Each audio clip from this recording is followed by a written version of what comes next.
নমস্কার, প্রগতিপথ অনুষ্ঠানে আপনাদের স্বাগত জানাই। এই অনুষ্ঠানে আমরা ভারত সরকার এবং রাজ্য সরকারের বিভিন্ন উন্নয়নমূলক কর্মসূচি নিয়ে আলোচনা করে থাকি। আজকে আমাদের মধ্যে রয়েছেন ত্রিপুরা বিদ্যুৎ নিগমের চেয়ারম্যান আর managing director doctor Murari S Kele. আর আমরা গত এপিসোডেও এই কিছু বিষয় নিয়ে কথা বলেছিলাম, তো আজকে সেই কথাগুলি আমরা কন্টিনিউ করব।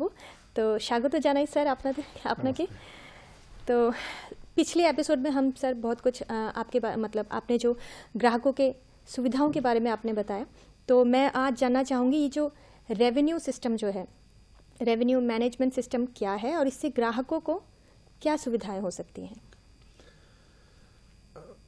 बिजली विभाग त्रिपुरा विद्युत वितरण निगम का मंथली रेवेन्यू जो है 1400 करोड़ है। उसमें से बांग्लादेश छोड़ के हमारा 600 करोड़ जो है कि विद इन स्टेट जो है उसके ग्राहकों का है।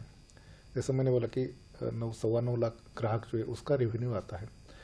पहले मिस अलग अलग सिस्टम्स थी, मिस अर्बन एरिया के लिए, शहरी एरिया के लिए अलग और ग्रामीण एरिया के लिए अलग सिस्टम थी। उसकी वजह से क्या होता था कि ग्रामीण क्षेत्र में NIC द्वारा बिजली का बिलिंग किया जाता था, अलग सिस्टम थी, पुरानी सिस्टम थी, अलग अलग सब डिवीजन का हमको इन्फॉर्मेशन कलेक्ट करना पड़ता था, और शहरी विभाग में अलग थी सिस्टम। ये सभी जो कंट्रोल होता था वो गुवाहाटी से होता था, क्योंकि ये 7 स्टेट के लिए एक सेपरेट डेटा सेंटर है। इसकी वजह से बहुत सारे इश्यूज आते थे। एक तो ठीक से इन्फॉर्मेशन नहीं मिलती थी तो मैन्युअली इन्फॉर्मेशन कलेक्ट करना पड़ता था, और करेक्ट इन्फॉर्मेशन की लैक ऑफ करेक्ट इन्फॉर्मेशन हमको गलत कुछ फैसले होने का चांसेस थे। तो ये सब स्टडी करने के बाद हमने डिसाइड किया कि एक तो शहरी हो, ग्रामीण हो, स्मार्ट हो, नॉन स्मार्ट हो, जो भी सिस्टम है वो एक सिस्टम होनी चाहिए। उसकी वजह से क्या होता है कि करेक्ट मॉनिटरिंग हो जाएगी। इसलिए हमने एक क्लाउड बेस मॉनिटरिंग सिस्टम के लिए रेवेन्यू मैनेजमेंट सिस्टम ये तैयार की। उसके लिए टेंडर निकाला और हमने उसको हमने सेटअप किया। उसके लिए हमारा जो कॉर्पोरेट ऑफिस है वहाँ वीडियो वॉल रखी है, जैसे बड़ी वीडियो वॉल है, उसमें हम मॉनिटर कर सकते हैं। वहाँ बैठे बैठे जो भी पूरे राज्य में चल रहा है बिलिंग के रिलेटेड वो सब हम मॉनिटर कर पाते थे। ये रेवेन्यू मैनेजमेंट सिस्टम में इंटीग्रेटेड मीन्स अर्बन, रूरल और जो भी क्षेत्र है उसके लिए इंटीग्रेटेड सिस्टम थी। उसके द्वारा 2 मोबाइल ऐप है, वो हम प्ले स्टोर से डाउनलोड कर सकते हैं। एक है ग्राहकों के लिए जो कि उसका नाम है विद्युत बंधु ऐप, विद्युत बंधु, और दूसरा जो है कि हमारे ऑफिसर के लिए TRMS ऐप। तो विद्युत बंधु में ये ऐप में सभी सुविधा है, जैसा नया सर्विस कनेक्शन के लिए अप्लाई करना है, लोड चेंज करवा के लेना है, नाम बदलना है, मीटर चेंज करने के बाद अपने को होता है बिल का रीडिंग कितना आता है, बिल का हम खुद बिल जनरेट कर सकते हैं, रीडिंग हम भेज सकते हैं। पूरी आप जो भी मांगोगे वो सुविधा पूरे मोबाइल ऐप में है। ये बहुत ही अच्छा एक हमारा पहल थी कि जिसकी वजह से रेवेन्यू का लीकेज जो है वो लीकेज रुके। दूसरा ऐसा है कि हम जो TRMS ऐप जो है कि जो एम्प्लॉयज़ के लिए है, उसमें क्या होता था कि एम्प्लॉयज़ जो मैन्युअली हर एक सब डिवीजन का या हर एक ऑफिस का जो हमारी तरफ डेटा आता था वो करेक्ट नहीं आता था, कभी कभी गलतियाँ होती थी, तो ये गलती होने के चांसेस नहीं है। हम अभी करेक्ट इन्फॉर्मेशन मैन्युअली नहीं तो थ्रू सिस्टम हम निकाल सकते हैं। तो ये दोनों का कॉम्बिनेशन करके एक रेवेन्यू मैनेजमेंट सिस्टम तैयार किया। पहले हम क्या करते थे कि सीनियर ऑफिसर्स को TACCL at your door step, ऐसा हमने एक सिस्टम निकाला था मैंने, कि सीनियर ऑफिसर जाएंगे हर एक फोर्टनाइटली या 15 दिन में जाएंगे वहाँ ऑफिस, जो लोकल ऑफिस है उनके फील्ड ऑफिस में मिलेंगे, उनके कस्टमर के प्रॉब्लम्स हो, एम्प्लॉयज़ के प्रॉब्लम्स हो, जो हमारे कॉन्ट्रैक्टर्स हो उनके प्रॉब्लम्स हो, जो भी इश्यूज है वहाँ बैठ के डिसीजन लेंगे। तो वो जो सिस्टम थी उसको अच्छा रिस्पॉन्स आ गया। और जैसा TACCL at your door step जो था वो अभी इस सिस्टम की वजह से TACCL at your finger tips, आपके मोबाइल में सब चीजें TACCL में मिलेगी। अच्छा। इतनी अच्छी सिस्टम है। तो ये प्ले स्टोर से लेना डाउनलोड कर सकते हैं। विद्युत बंधु ऐप है, वो कस्टमर के लिए बहुत ही अच्छा बेहतरीन ऐप है। अच्छा। तो मैं ये जानना चाहूंगी कि जो विद्युत हानि होती है उसको रोकने के लिए क्या उपाय किए जा रहे हैं। जी करेक्ट, ये रेवेन्यू मैनेजमेंट सिस्टम ये बहुत अच्छी सिस्टम है। उसके कंटिन्यूस में हम ये बोल सकते हैं कि ये सिस्टम में विद्युत हानि भी रोक सकते हैं। विद्युत हानि दो प्रकार की होती है, एक तांत्रिक हानि जो कि हमारा जनरेशन जो होता है वहाँ से कस्टमर के डोर स्टेप तक या कस्टमर के घर तक पहुँचने के लिए जो हमारे अलग अलग उपकरण है, इक्विपमेंट्स है, लाइन है, उसमें जॉइंट्स है, ये जो है कि उसकी वजह से घर तक पहुँचने के लिए विद्युत हानि होती है। और दूसरा जो है कि इसको बोलते हैं तांत्रिक हानि, दूसरा जो है कि कमर्शियल या वाणिज्यिक हानि बोलते हैं। उसमें जैसा कि करेक्ट रीडिंग नहीं लाना, चोरी है, हुकिंग है, इसकी भी हानि होती है। तो ये दोनों का जो है कि रोकने की जरूरत है। इसकी वजह से हमारा नियर अबाउट 1/3 रेवेन्यू जो है कि हमको लूज करना पड़ता है। तो उसमें तांत्रिक हानि रोकने के लिए हमने क्या किया कि high voltage distribution system propose की है। उसमें क्या होगा कि ये एलटी लाइन जो है रहेगी नहीं, लोग हुक नहीं कर पाएंगे। अच्छा। दूसरा ऐसा कि जहां अभी एग्जिस्टिंग जो लाइन है हमारी जिसकी वजह हुकिंग करते हैं उसको हम केबल में कन्वर्ट कर रहे हैं। तो केबल की वजह से क्या होगा कि हुकिंग करना उनको मुश्किल होगा, चोरी करना मुश्किल होगा। स्टेट गवर्नमेंट ने फर्स्ट कैबिनेट में उन्होंने hook free Tripura, hook line free Tripura एक डिसीजन लिया था। तो उसकी वजह से हमने उसके ऊपर काम करके एक मैंने विजिलेंस डिपार्टमेंट तैयार किया और वो विजिलेंस डिपार्टमेंट में हम 2 फ्लाइंग स्क्वाड्स है, हमारे ऑफिसर सीनियर ऑफिसर्स उसमें है और वो जगह जगह पे जाके छापे मारते हैं। उसके अलावा स्टेट गवर्नमेंट से हमने 30 पुलिस कर्मी हमने डिप्लॉय किए हमारे यहाँ डेपुटेशन पे। उनका मदद लेके हम असेसमेंट करते हैं, एफआईआर लॉन्च करते हैं।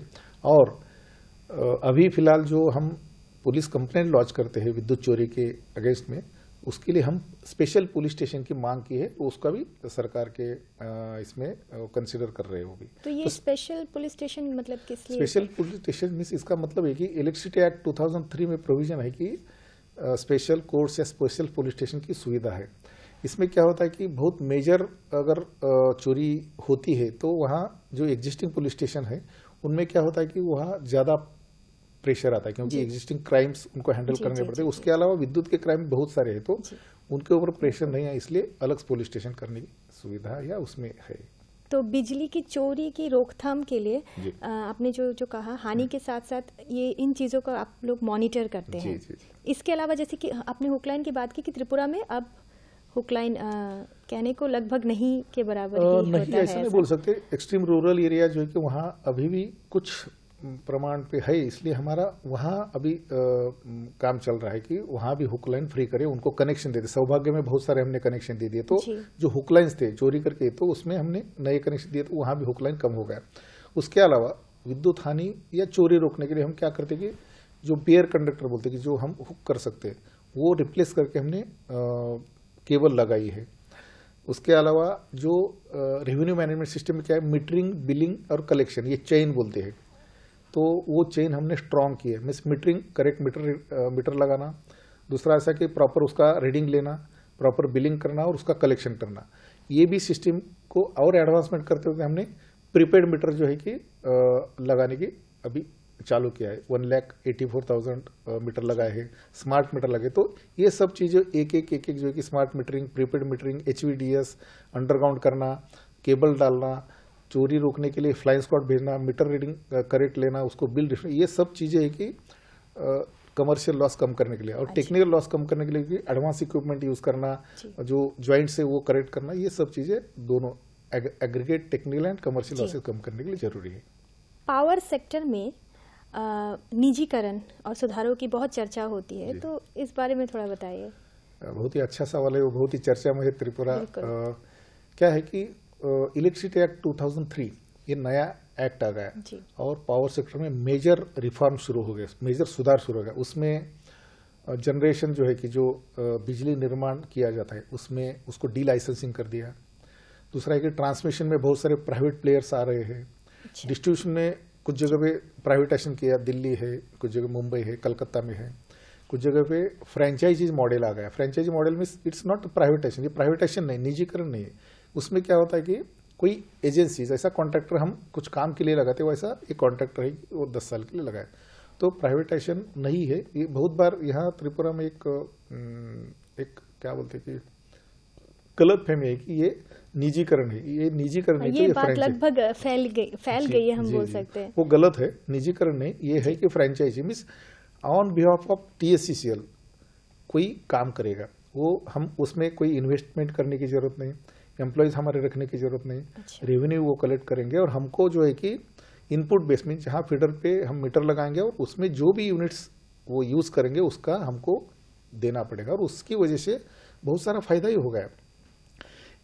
पहला बता देता हूँ कि जो बिजली जो यूज़ करते थे उसका मीटरिंग नहीं होता था, एनर्जी ऑडिट करके हमने मीटरिंग शुरू किया। उसके बाद करेक्ट मीटरिंग होने के बाद कितना बिजली हम सप्लाई करते हैं वो समझ में आ रहा। उसके बाद क्या होगा कि ये बिजली हमारा बढ़ गया। बिलिंग करेक्ट नहीं होता था, उन्होंने क्या किया कि चोरी तुरंत ही करना, करेक्ट मीटर रीडिंग ले रहे हैं, करेक्ट बिलिंग हो रहा है, तो उसकी वजह से बिलिंग करेक्ट हो रहा है। तो ये जो लॉसेस है, जो हानि है, वो कम हो रही है, और इसकी वजह से franchise, Tripura state electricity corporation, government और कंज्यूमर सबको फायदा मिल रहा है, क्योंकि कंज्यूमर के कंप्लेंट कम, उन्होंने खुद का सेटअप किया। सब एम्प्लॉयज हमारे नहीं है, हमारा सैलरी देने की जरूरत नहीं। वो एम्प्लॉयज जो हमारे जगह पे वैकेंसीज थी हमारे एरिया में, तो वो एम्प्लॉयज हम यूज कर रहे हैं वहाँ के। तो ये फायदा ही हो गया सभी इन ऑल रिस्पेक्ट। ओवरऑल जो है कि ये फ्रेंचाइजी मॉडल सक्सेस हो गया है। जी। केंद्र सरकार की तरफ से और कौन कौन सी योजनाएं हैं, कौन से प्रोजेक्ट्स हैं जो त्रिपुरा में लागू होने जा रहे हैं? जी, बहुत अच्छा सवाल है इसमें भी, क्योंकि केंद्र सरकार द्वारा बहुत सारी बड़ी बड़ी योजनाएं राज्य सरकार के द्वारा चलाई जाती है। पहला जो था दीनदयाल ग्राम ज्योति योजना, उसमें फेज 1 में 74 करोड़ का वो राशि था। उसमें कुछ सबस्टेशंस थे। देन फेज 2 आ गया। फेज 1 में हमने मीटर लगाए। फेज 2 में क्या हो गया कि बीच में सौभाग्य योजना आ गई। देन DDUGY फेज 2 में दीनदयाल ग्राम ज्योति योजना फेज 2 और IPDS में इंटीग्रेटेड पावर डेवलपमेंट, ये 4 योजनाएं केंद्र सरकार द्वारा डिस्ट्रीब्यूशन सेक्टर में आई है।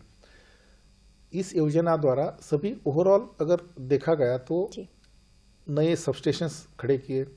दूसरा ऐसा कि नए लाइनें दे दी गई, नए ट्रांसफार्मर्स दिए गए और नए कनेक्शन दिए गए।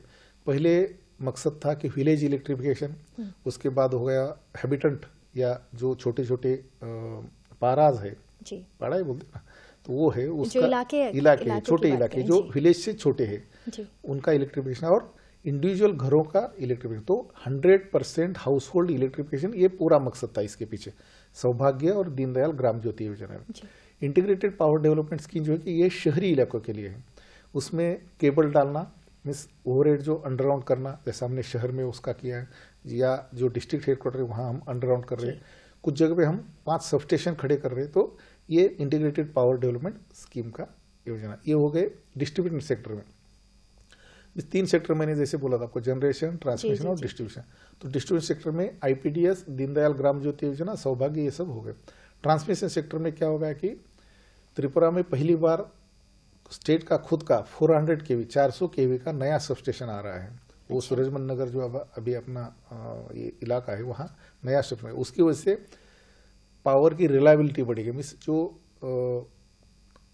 क्या अखंडित पावर होना जो चाहिए, अनइंटरप्टेड पावर वो उसकी वजह से बढ़ेगी।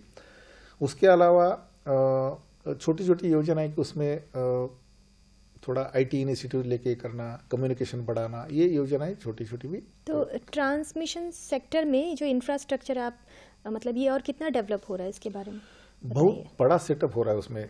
जैसा कि वर्ल्ड बैंक जो है, हमने वर्ल्ड बैंक से 1372 करोड़ का हमको राशि मिली है। हमको मिस वो भी directly power grid corporation of India, ये ट्रांसमिशन की सबसे बड़ी कंपनी है, ये गवर्नमेंट की कंपनी है, उसके द्वारा त्रिपुरा में बहुत बड़ा काम चल रहा है। उसमें वर्ल्ड बैंक प्रोजेक्ट में नए सबस्टेशन हो रहे, 9 सबस्टेशन हो रहे, और उसके लिए लाइन जो लग रही है 450 किलोमीटर लाइन हम डाल रहे, जो टावर वगैरह डाल के जो है ट्रांसमिशन लाइन।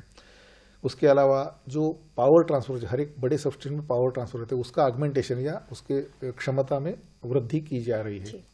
देन 33/11 के सबस्टेशन जो कि डिस्ट्रीब्यूशन सेक्टर लेकर उसको 34 नए सबस्टेशन हो रहे हैं।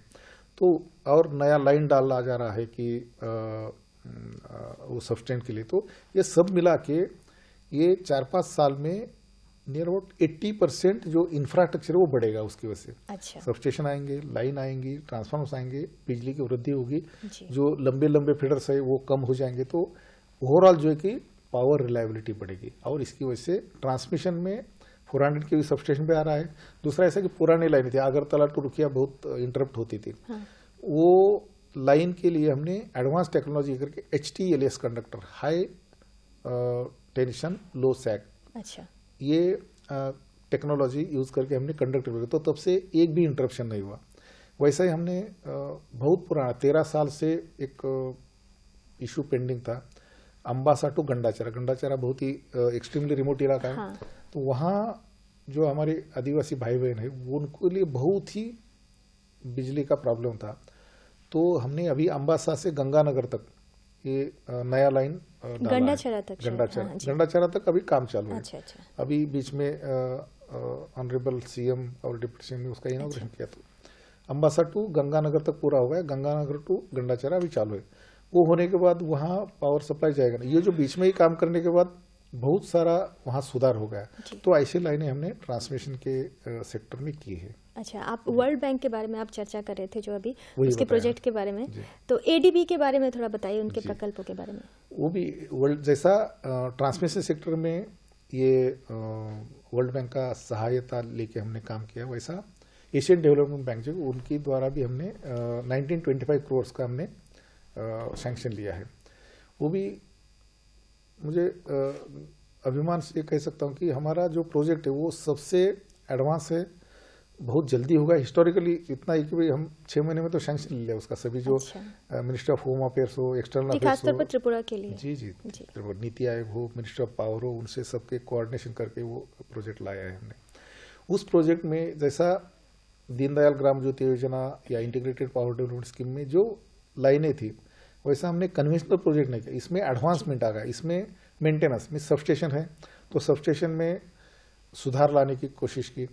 उसके अलावा जो टेक्नोलॉजी इंटरवेंशन बोलते हैं कि उसमें ऑटो रिक्लोजर, सेक्शनलाइजर और फॉल पैसेज इंडिकेटर्स, इसके द्वारा क्या होगा मैं बता देता हूँ। अभी हमारे लोगों को लाइन में जाना है तो अंधेरे में जा नहीं सकते, रात को फिर लाइन बंद होती तो जल्दी सप्लाई नहीं आता। तो ऑटो रिक्लोजर का मतलब कि लाइन 3 बार बंद पड़ी तो ऑटोमेटिक चालू हो जाएगी, ये बहुत ब्यूटी है उसका। दूसरा ऐसा कि फॉल्ट पैसेज इंडिकेटर्स में क्या होता है, ऐसा जस्ट लाइक बल्ब हम लगाते तो वहाँ रात को अगर जो भी बिजली जो भी फेज से बिजली जाते हैं वो रात को ग्लो हो जाएगा, तो लोग दूर से दिखेगा कि यहाँ प्रॉब्लम है। अच्छा, समझ गए?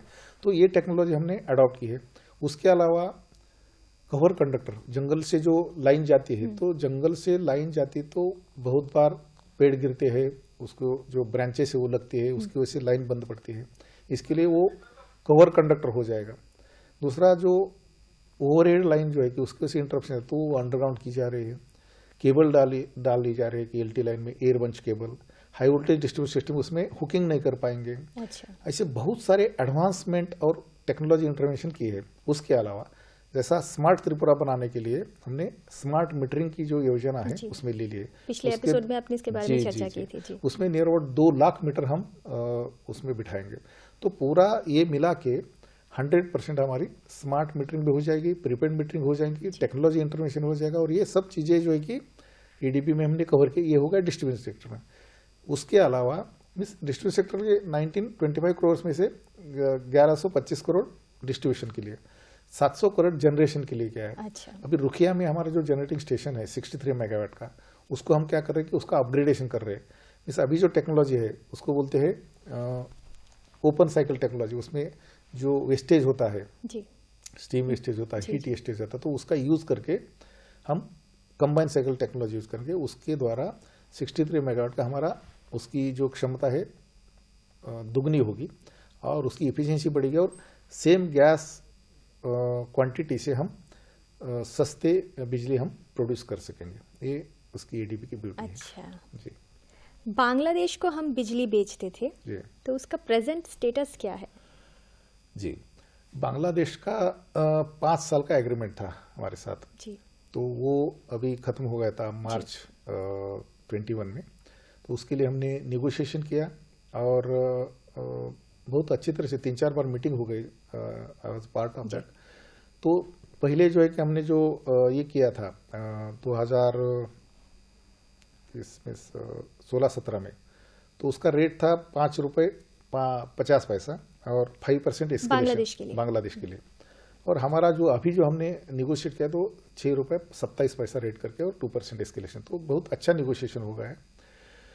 उसके अलावा मैं कुछ दिन के लिए नियर अबाउट 6 महीने के लिए हमने नेपाल को भी बिजली बेची है। अच्छा। ये भी बहुत हमारे लिए गर्व की बात है ये। बिल्कुल। उसके अलावा हम एडजेसेंट स्टेट है मिजोरम और मणिपुर, उसको भी हम बिजली बेचते हैं। और ओवरऑल जो है कि ये त्रिपुरा एक ही राज्य है ऐसा कि जो नेबरिंग कंट्रीज को या नेबरिंग स्टेट को बिजली बेचते हैं। और उसके अलावा हम हमारे ग्राहकों को भी 100% बिजली देते हैं। अच्छा। तो अभी ये एग्रीमेंट हुआ नहीं, लेकिन ये पूरा हमारा सिस्टम पूरा हो गया था और ये जल्दी 8-10 दिन में एग्रीमेंट हो जाएगा। तो ये हमारे लिए बहुत ही अच्छी और गर्व की बात है। बिल्कुल बिल्कुल। त्रिपुरा में अक्षय ऊर्जा के लिए क्या उपाय किए जा रहे हैं? अक्षय ऊर्जा ये बहुत ही इम्पोर्टेंट और एम्बिशियस प्रोजेक्ट है केंद्र सरकार का। माननीय प्रधानमंत्री जी ने 175 गीगावाट का टारगेट रखा है, वो शायद और भी बढ़ेगा भी। और उसमें से 100 गीगावाट इंडियन लेवल पे अचीव भी किया है। अभी उसमें त्रिपुरा के लिए जो है कि पीएम कुसुम, प्राइम मिनिस्टर कुसुम योजना, जो फार्मर्स के लिए है, इंडिविजुअल्स के लिए है, और ज़्यादा से ज़्यादा लोगों को सोलार एनर्जी जो है, सौर ऊर्जा मिलनी चाहिए, इसके लिए वो प्रयास किए हैं। इसमें जो अक्षय ऊर्जा जो कि एक तो पानी से, सोलार और विंड से ये जनरेट की जाती है, उसको जनरली रिन्यूएबल एनर्जी बोलते हैं, अक्षय ऊर्जा। जी जी जी। इसमें विंड का अपना हिली एरिया और जो विंड जोन है यहाँ नहीं, इसकी वजह से विंड एनर्जी नहीं हो पाती। विंड मिल का सेटअप नहीं हो सकता। बिल्कुल बिल्कुल। लेकिन सोलार के लिए ऐसा है कि हमको जो टारगेट दिया गया है, ऑलरेडी हमारा यहाँ 5 मेगावाट कर ही रहे अपना नेपको जो कंपनी अपनी, तो कंपनी तैयार कर रही है। उसके अलावा ये जो सिटी और जो बड़े बड़े इलाके हैं वहाँ रूफटॉप सोलार बोलते हैं, जो नेट मीटरिंग के द्वारा 4.5 मेगावाट वो भी जनरेट कर रहे हैं। उसमें जैसा अब तो लगभग हमारे यहाँ के बिजली के जो खंबे हैं अगरतला शहर के, उनके ऊपर भी लगभग करेक्ट, हाँ, सोलर लग चुके हैं। त्रिपुरा यूनिवर्सिटी के ऊपर भी बहुत बड़ा पैनल लगा हुआ है। अपने यहाँ दूरदर्शन में भी बिल्कुल।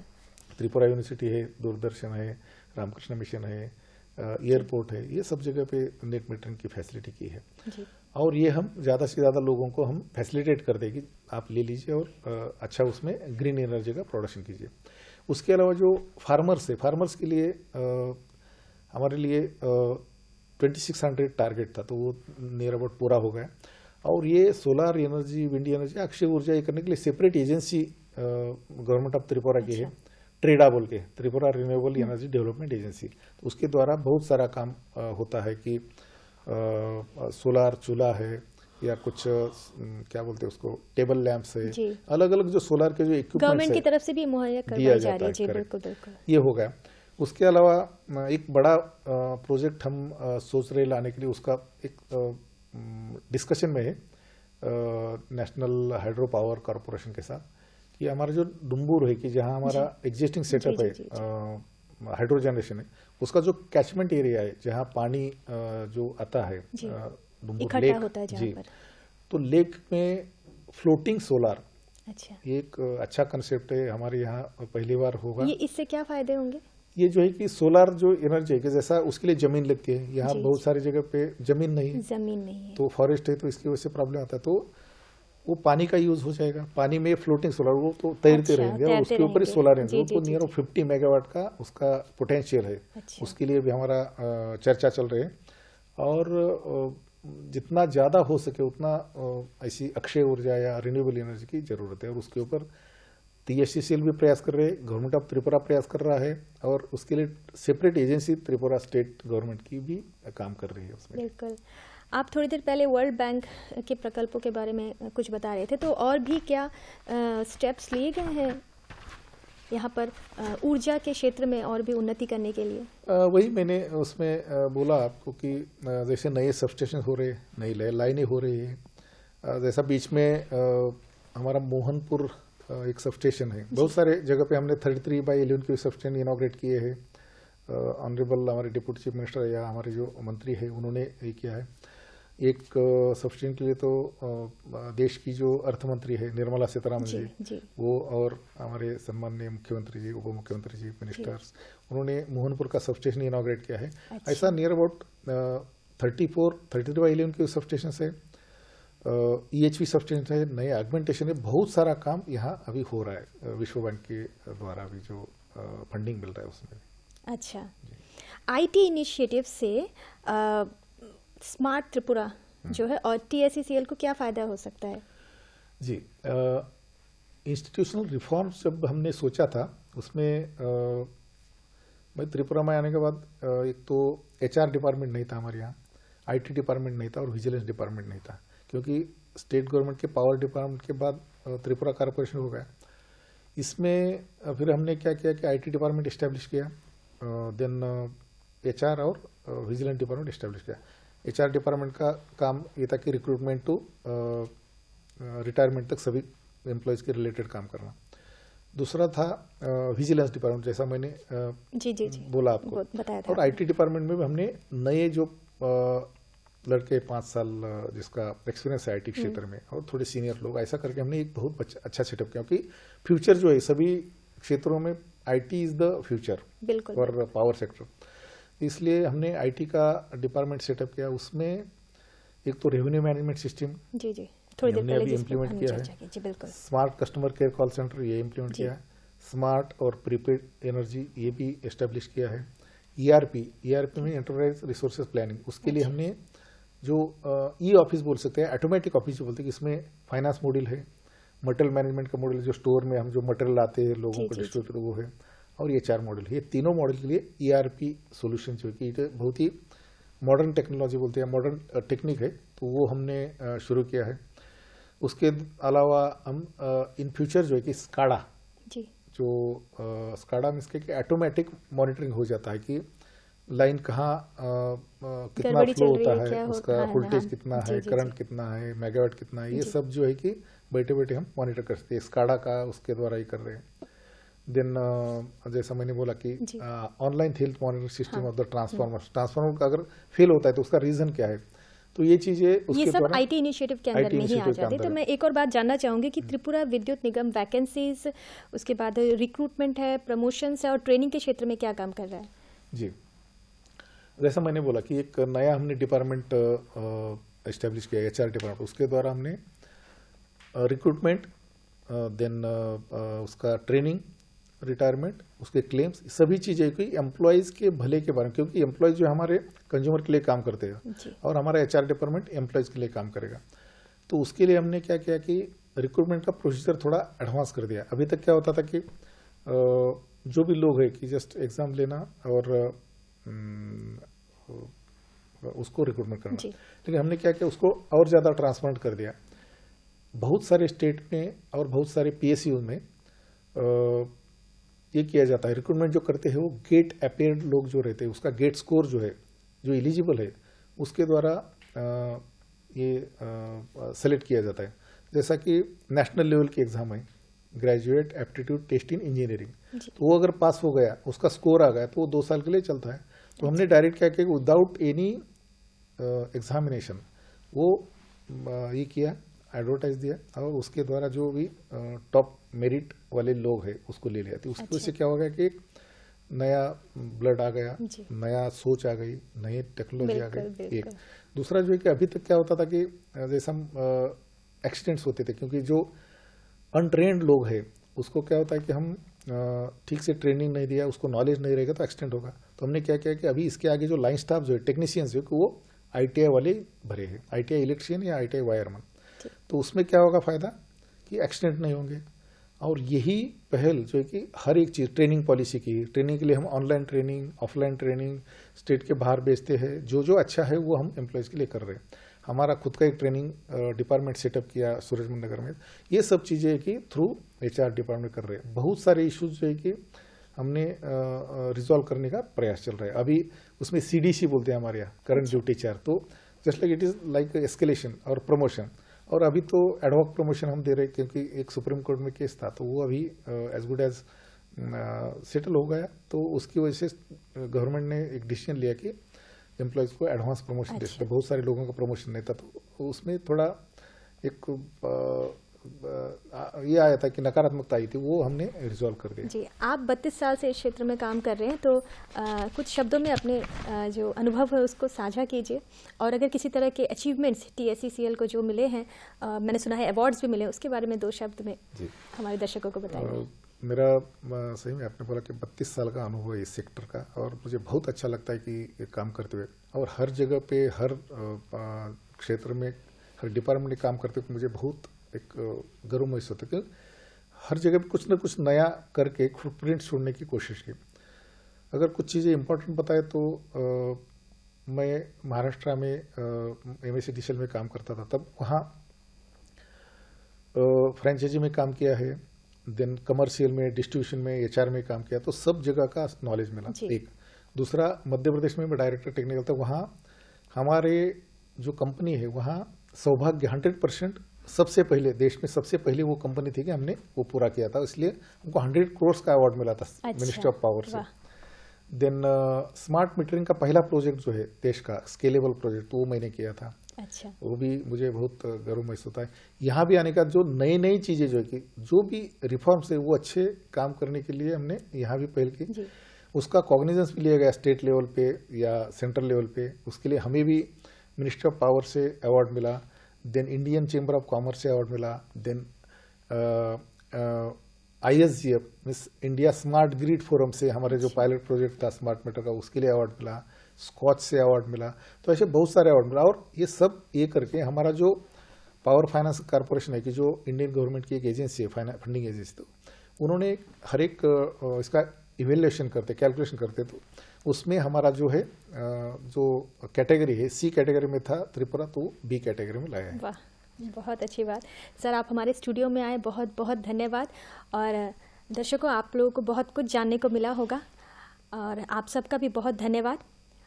कोविड नियमों को ज़रूर मान के चलिएगा, हाथों को सैनिटाइज करना, मास्क पहनना मत भूलिएगा, और हाँ, स्वच्छता बनाए रखिएगा, क्योंकि हम स्वच्छ रहेंगे तो ही तो समाज स्वस्थ रहेगा। नमस्कार।